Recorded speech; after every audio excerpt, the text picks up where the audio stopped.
Hello friends, welcome to our channel health talks with doctor Neerav Shah. मैं doctor Neerav Shah इस बार एक नया टॉपिक लेके आया हूँ जो है बॉडी मास इंडेक्स। हेल्थ को चेक करने के लिए काफ़ी पैरामीटर्स हम यूज़ करते हैं, उसमें से एक इम्पोर्टेंट पैरामीटर है बॉडी मास इंडेक्स। ये क्या है body mass index? Body mass index एक इनडायरेक्ट इंडेक्स है जिसकी वजह से हम हमारा हेल्थ स्टेटस चेक कर सकते हैं। तो वो कैसे करते हैं? उसका एक सिंपल फार्मूला है जिसमें हमको सिर्फ हाइट एंड वेट की ज़रूरत पड़ती है। अगर आपको हाइट और वेट आपका पता है तो आप आपका बॉडी मास इंडेक्स आपका निकाल सकते हो। उसका फार्मूला बहुत इजी है, वो है weight in KG by height in metre square. ये पिक्चर में दिखाए हुए फार्मूला को यूज़ करिए, आज ही आपका वेट निकालिए, हाइट निकालिए, और वेट होना चाहिए केजी में और हाइट होना चाहिए मीटर में। सो मीटर को स्क्वायर करिए और वेट बाय हाइट को डिवाइड करिए, तो उससे आपका बॉडी मास इंडेक्स निकलेगा। अब ये बॉडी मास इंडेक्स में जो नंबर निकला वो बहुत इंपॉर्टेंट है। कैसे इंपॉर्टेंट है? उसके हिसाब से आपका बॉडी वेट मतलब बॉडी मास इंडेक्स डिसाइड होता है कि आप अंडर वेट में आते हो, नॉर्मल वेट में आते हो, ओवर वेट में आते हो या ओबेसिटी में आते हो। जैसे लेस देन 18.5 अंडर वेट है, 18.5 टू 24.9 नॉर्मल वेट है, 25 टू 29.9 ओवर वेट है, और 30 और उससे ज़्यादा ओबेसिटी है। ओबेसिटी में भी 1, 2, 3, 4 ऐसे डिफरेंट स्टेजेस होते हैं, लेकिन अभी इतना याद रखो। इसके हिसाब से हम ओबेसिटी है, नॉर्मल है या ओवर वेट है या फिर अंडर वेट है, हम उसको डिसाइड करते हैं। अब इसका इम्पोर्टेंस क्या है? हमको ऐसा लगता है कि ओबेसिटी ही ख़राब चीज़ है। नहीं, ओबेसिटी भी ख़राब चीज़ है और अंडर वेट होना भी ख़राब चीज़ है, तो हमको उसको करेक्ट करना पड़ता है। अगर हमारे बॉडी मास इंडेक्स में रहे तो हम हेल्दी रह सकते हैं। उसमें काफ़ी सारे लूप हॉल्स भी है, लेकिन हम उसमें नहीं पड़ेंगे। हम स्ट्रेट फॉरवर्ड अभी ध्यान रखेंगे, हमको हमारे बॉडी मास इंडेक्स में रहना है। कैसे? अब जैसे मोर देन 30 हमने बताया वो ओबेसिटी में आता है। तो ओबेसिटी क्या करता है?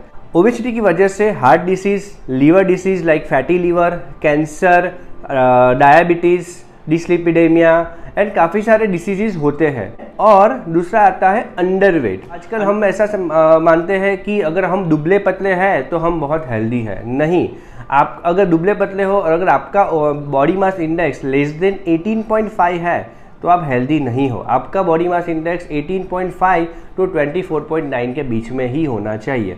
ये जो बॉडी मास इंडेक्स है वो जनरली एक ही पैरामीटर्स के ऊपर होता है, हमारा कैलोरी इनटेक एंड हमारा कैलोरी आउटपुट। कैलोरी क्या है उसके लिए हम अलग से एक पूरा वीडियो बनाएंगे, लेकिन अभी ये ध्यान रखो कि कैलोरी वो चीज़ है जो हमारे बॉडी में एनर्जी के रूप में स्टोर होती है। हम उसको फूड के माध्यम से लेते हैं और एक्सरसाइज के माध्यम से यूज़ करते हैं। जो पेशेंट में कैलोरी इनटेक ज़्यादा होता है और एक्टिविटी कम होती है, मतलब इनटेक ज़्यादा है और आउटपुट कम है, वो ओबेसिटी होता है। और जो पेशेंट का इनटेक कम है और आउटपुट ज़्यादा है, मतलब कि कैलोरी इनटेक कम लेते हैं और एक्टिविटी ज़्यादा करते हैं, तो उसकी वजह से अंडरवेट होता है। अब अंडरवेट के होने के भी काफ़ी सारे नुकसान हैं। वो क्या नुकसान है हम 1 बाय 1 देखेंगे आज। अंडरवेट होना एक अनहेल्दी चीज़ है जिसकी वजह से काफ़ी सारे प्रॉब्लम्स होते हैं। उसमें पहला है ऑस्टियोपोरोसिस। माल न्यूट्रिशन की वजह से अंडरवेट होता है। माल न्यूट्रिशन मतलब कि हम सफिशिएंट अमाउंट में न्यूट्रिशन नहीं ले रहे हैं। इनसफिशिएंट अमाउंट ऑफ न्यूट्रिशन लेने की वजह से बोन्स प्रॉब्लम होते हैं, बोन वीक हो जाते हैं। लेट एज में हमारा बोन जल्दी फ्रैक्चर हो जाना, कमर से झुक जाना, वो सब प्रॉब्लम्स ऑस्टियोपोरोसिस पेशेंट में हो सकते हैं। दूसरा अंडरवेट वाले पेशेंट में प्रॉब्लम होता है skin, hair and teeth problem. Skin में ड्राई स्किन हो जाना, हेयर लॉस हो जाना, डेंटल प्रॉब्लम्स आना। तीसरा, अंडरवेट वाले पेशेंट में इम्यूनिटी बहुत कम हो जाती है। इम्यूनिटी कम होने की वजह से वो बार बार बीमार होते रहते हैं। फिर चौथा, कैलोरी कम लेने की वजह से वो पूरे दिन टायर्ड फील करते रहते हैं और वीकनेस लगी रहती है उनको। सबसे इम्पोर्टेंट पैरामीटर्स है एनीमिया। एनीमिया मतलब कि हीमोग्लोबिन की कमी हो जाना। हमारे बॉडी में हीमोग्लोबिन बनने के लिए विटामिन B12 और काफ़ी सारे और विटामिन प्लस आयरन की ज़रूरत पड़ती है, और अगर हम वो सफिशिएंट प्रमाण में नहीं लेते तो उसकी वजह से हीमोग्लोबिन कम हो जाता है। तो उसकी वजह से एनीमिया होता है, पूरे दिन हमको डिजीनेस, फटीग, चलने में थोड़ा सांस फूलना, वो सब तकलीफ़ें होती रहती है।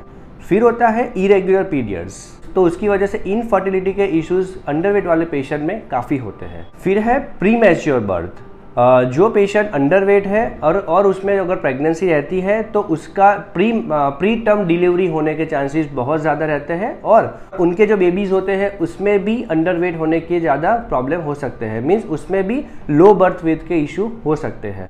Then impaired developmental milestones, means जो बच्चे और एडल्ट अंडरवेट है उसमें जो नॉर्मल माइलस्टोन्स होने चाहिए डेवलपमेंट के, वो डेवलपमेंटल माइलस्टोन बहुत डीले आएंगे या तो अंडर रहेंगे, मीन्स हाइट, वेट वो सब बहुत काफ़ी कम रहेगा, बोन वीक रहेगा, और जो भी माइलस्टोन्स हैं वो बहुत डीले होते जाएंगे, और जितना ग्रोथ होना चाहिए उतना ग्रोथ उसके एज के पॉपुलेशन के हिसाब से उतना ग्रोथ नहीं होगा। तो ये हो गया कि अंडरवेट की वजह से क्या प्रॉब्लम हो सकते हैं।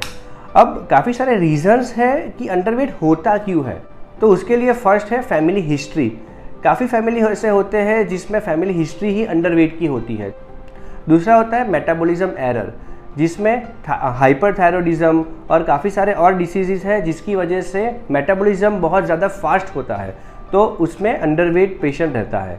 फिर है इंक्रीज एक्टिविटी, मीन्स काफ़ी पेशेंट ऐसे होते हैं जिसमें कैलोरी इंटेक वो कम लेते हैं लेकिन उनकी फिजिकल एक्टिविटी बहुत ज़्यादा होती है, तो फिजिकल एक्टिविटी बहुत ज़्यादा होने की वजह से वो अंडरवेट रहते हैं। फिर क्रॉनिक इलनेसेस, काफ़ी क्रॉनिक इलनेसेस ऐसे होते हैं लाइक ट्यूबरकुलोसिस, रूमेटॉइड आर्थराइटिस की वजह से पेशेंट को नॉजिया, वॉमिटिंग, डायरिया वो सब देखने को मिलता है, तो उसकी वजह से पेशेंट कैलोरी इंटेक उतना नहीं ले पाता, तो उसकी वजह से उसको अंडरवेट होता है और ये सब कॉम्प्लिकेशंस होती है। देन काफ़ी मेंटल इलनेसेस भी है, जैसे कि anorexia nervosa, obsessive compulsive disease, anxiety neurosis, तो ये सब मेंटल इलनेसेस की वजह से भी पेशेंट अंडरवेट होता है। सो आपने देखा ना कि ओबेसिटी जितनी खराब चीज़ है उतना ही अंडरवेट भी उतना खराब चीज़ है। So stay in your BMI, stay healthy. Thank you so much.